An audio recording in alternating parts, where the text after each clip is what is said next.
नमस्कार, जी न्यूज में आपका स्वागत है।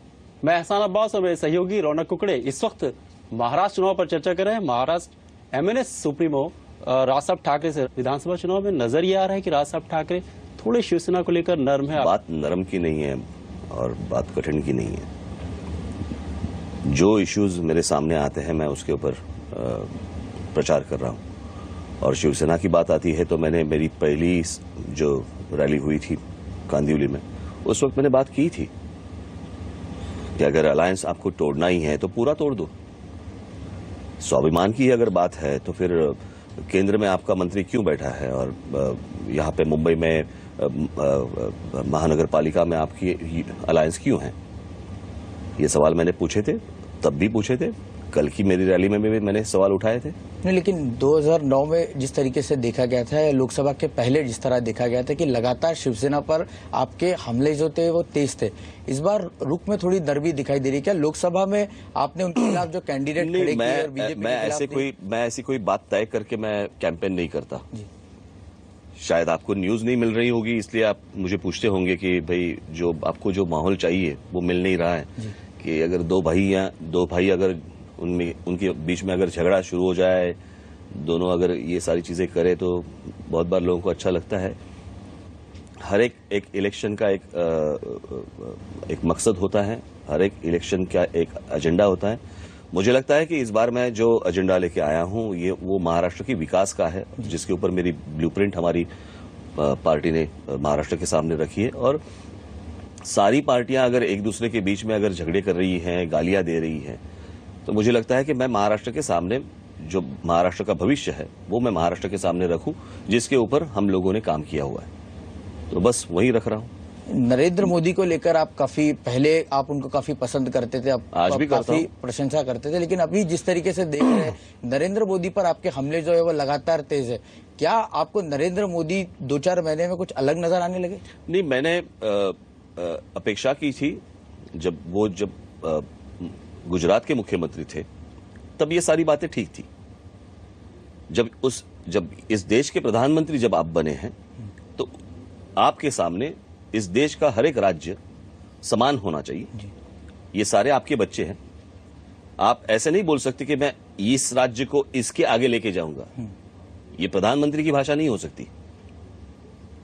और उसके बाद अगर महाराष्ट्र में कुछ प्रोजेक्ट्स है, आप प्रधानमंत्री बनने के बाद अगर वो उस महाराष्ट्र के प्रोजेक्ट अगर आप कैंसिल करेंगे और गुजरात लेके जाएंगे, तो आज भी प्रधानमंत्री बनने के बाद आपका गुजरात का प्रेम वैसे के वैसे ही है।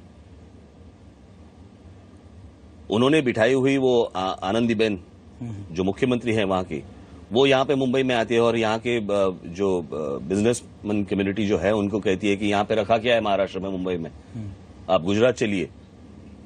तो ये कौन सा एजेंडा है आपका? जब आप गुजरात के जब मुख्यमंत्री थे तब ये बात करना एक अलग बात थी। जब आप प्रधानमंत्री बनने के बाद अगर आप जाते हैं, आज महाराष्ट्र में आए हैं, कल कलकत्ता में जाएंगे, कल आप चेन्नई में जाएंगे, मद्रास में जाएंगे, वहां पे तमिलनाडु में जाएंगे, वहां पे कहेंगे कि यहाँ पे क्या कर रहे हो, गुजरात में आओ। तो आपको बड़ा क्या करना है? देश बड़ा करना है या गुजरात बड़ा करना है? और अगर ये बात अगर मैंने सामने रखी तो उसमें गलत क्या है? दरअसल इस चुनाव में विरोधी नंबर 1, 2, 3 में शिवसेना आपके सामने आपकी स्पीच से लगता है कि नजर नहीं आ रही। आखिर कौन है वो, कौन सी टॉप 3 जो आई थिंक पार्टियां हैं जो आपके? नहीं, मेरे सामने ऐसी कोई पार्टियां नहीं है। मैं सामने जो रख रहा हूं सिर्फ महाराष्ट्र की जनता को रख रहा हूं। मुझे जो महाराष्ट्र का मेरा जो सपना है वो मैं सामने उनके रख रहा हूं। इनके झगड़ों में मुझे कोई दिलचस्पी नहीं है। नहीं, तो आपने जिस तरीके से कहा कि बाकी लोगों के पास विजन नहीं है, बाकी लोग विजन नहीं है, नहीं आपको कुछ प्रॉब्लम हुआ इससे? नहीं ना हुआ। बात ऐसी है कि जो रोज की जो सभाएं हो रही है उसमें विजन दिख रहा है क्या आपको? सिर्फ गालियां दिख रही है ना एक दूसरे से। और अगर मेरी सभा में अगर आप देखेंगे तो महाराष्ट्र का विजन दिख रहा है ना आपको। तो ठाकरे भाई अगर साथ आते हैं तो बिल्कुल खुशी होगी। मराठी मानुस ने काफी खुशी फील की जब उद्धव साहब ने आपकी तबीयत जानने के लिए फोन किए। महाराष्ट्र का विजन अगर आप सामने रखो तो आप पूछते हैं कि फिर आप दो भाई एक साथ क्यों नहीं आते, आप इसके ऊपर आप आलोचना क्यों करते हैं? मुझे समझ में नहीं आता आपको एग्जैक्टली चाहिए क्या। और मुझे कोई इंटरेस्ट नहीं है इनके झगड़ों में, क्योंकि ये सारे सेल्फिश है। मुझे सीटें कितनी मिलेगी, मुझे पद कौन सा मिलेगा, मुझे सत्ता कैसे मिलेगी, इसी के ऊपर इनकी राजनीति निर्भर है। मुझे कोई ऐसी राजनीति करनी नहीं है और मैंने शुरू से ही मैंने कभी कोई किसी के साथ ना अलायंस किया है, ना युति, ना आगाड़ी में गया हूं मैं, और मुझे जाना भी नहीं है। अच्छा, लेकिन जिस तरीके से बयानबाजी इस चुनाव में लगातार तेज होती दिख रही है, आज उद्धव ठाकरे ने कल कहा कि जो केंद्र से बीजेपी की टीम यहां पर पहुंच रही है, अफजल खान से उनकी तुलना कर डाली है। क्या आप भी इसी चश्मे से देखते हैं नरेंद्र मोदी पर इस तरह से हमला करना? अभी तक साथ में थे, अभी मोदी जी के गुणगान गाए। अलायंस उनका था जो आज टूटा है सिर्फ विधानसभा के लिए। केंद्र में इनका भी मंत्री बैठा हुआ है ना, तो वो जो अफजल खान की जो टीम आई है, वो जो कह रहे हैं, उसमें इनका भी मंत्री होगा ना।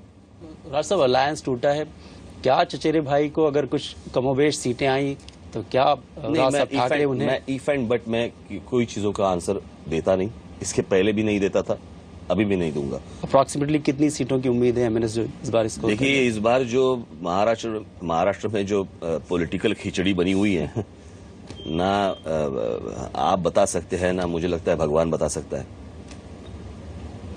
लेकिन एक चीज है कि जो कांग्रेस और एनसीपी के ऊपर जो लोगों का गुस्सा था, वो अलायंस इनकी टूटने के बाद इनके ऊपर भी लोगों का उतना ही गुस्सा है कि वो नहीं चाहिए थे हमको, इसलिए हम लोग आपकी तरफ देख रहे थे, लेकिन आप भी वैसे ही हैं।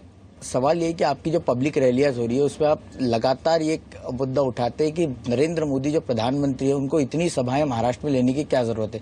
क्यों इस तरह की आलोचना? बीजेपी का यह दावा है कि हमारे नेता है और कई प्रधानमंत्री जाते रहे इस तरह से। बात ऐसी है कि मुझे नहीं लगता, जब अटल बिहारी वाजपेयी जी जब प्रधानमंत्री थे तब मुझे नहीं लगता उन्होंने इतनी रैली ली। देखिए, मुझे वो आज 20 ले या 40 ले या 50 रैली ले, मुझे कोई फर्क नहीं पड़ता और मुझे कोई मतलब भी नहीं उससे।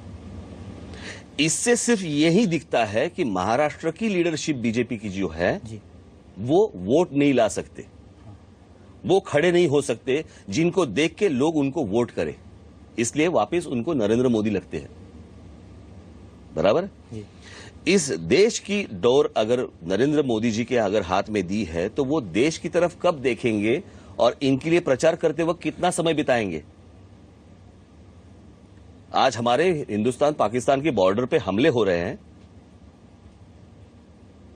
वहां पे फायरिंग हो रहा है, सारी चीजें वहां पे हो रही है, उसके बावजूद अगर हमारे प्रधानमंत्री अगर सिर्फ कैंपेन करते रहेंगे फिर वहां पे कौन देखेगा?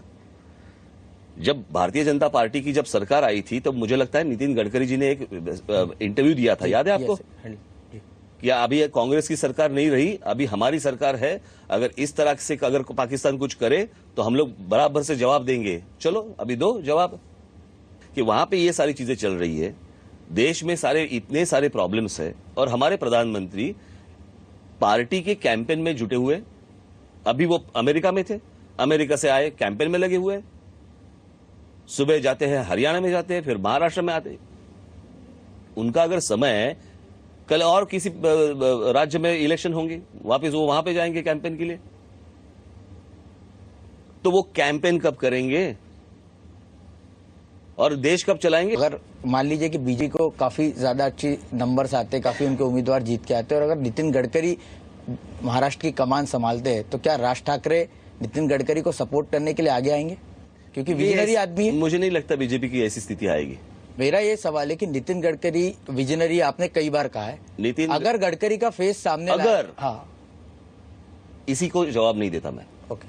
आपके भाषण सुनने में बहुत लोग दिलचस्पी रखते हैं, लेकिन जो वोटों में वो कन्वर्ट बहुत कम होता है। लोकसभा चुनाव नतीजे इस बार मेरी पार्टी की आज उम्र है कुछ 8.5-9 साल। उसकी पहली विधानसभा इलेक्शन में 13 एमएलए चुन के आए। पहली लोकसभा में लाख 2-2 लाख के ऊपर वोट्स मिले। बाकी सारी पार्टियों के पहले 8 साल निकालिए और मेरी पार्टी के 8 साल 9 साल निकालिए। लग नहीं रहा है आपको वोट कन्वर्ट हो रहे हैं?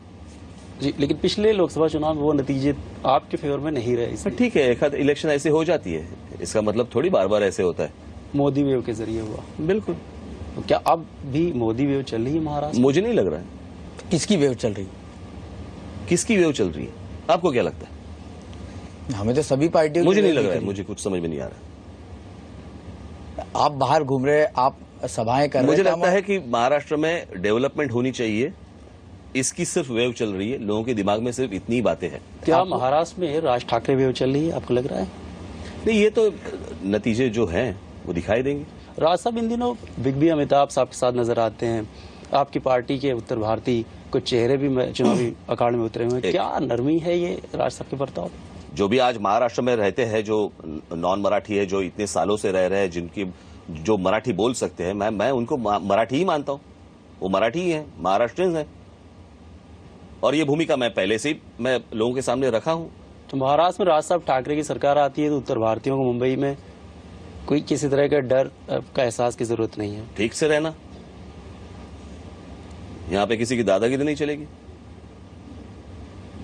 और यहां पे महाराष्ट्र में अगर है तो महाराष्ट्र में यहां के जो स्थानिक लोग हैं,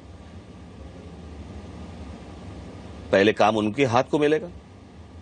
अगर काम बचा तो हम लोग बाहर बता देंगे काम बचा है, आ जाओ।